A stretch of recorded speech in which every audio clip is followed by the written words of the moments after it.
بسم الله الرحمن الرحيم. وعباد الرحمن الذين يمشون على الأرض هونا وإذا خاطبهم الجاهلون قالوا سلاما والذين يبيتون لربهم سجدا وقياما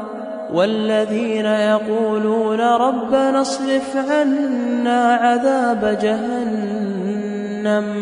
إن عذابها كان غراما إنها ساءت مستقرا ومقاما والذين إذا أنفقوا لم يسرفوا ولم يقتروا وكان بين ذلك قواما والذين لا يدعون مع الله إلها آخر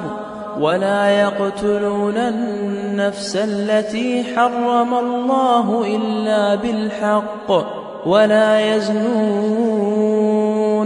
ومن يفعل ذلك يلقى ثاما يضاعف له العذاب يوم القيامة ويخلد فيه مهانا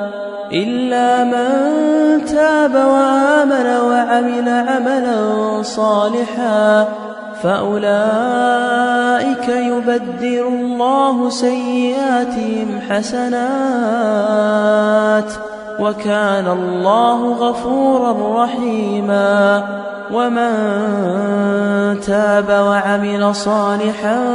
فإنه يتوب إلى الله متابا والذين لا يشهدون الزور وإذا مروا باللغو مروا كراما والذين إذا ذكروا بآيات ربهم لم يخروا عليها صما وعميانا والذين يقولون ربنا هب لنا من أزواجنا وذرياتنا قرة أعين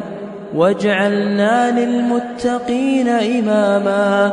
أولئك يجزون الغرفة بما صبروا ويلقون فيها تحية وسلاما خالدين فيها حسنت مستقرا ومقاما قل ما يعبأ بكم ربي لولا دعاؤكم فقد كذبتم فسوف يكون لزاما.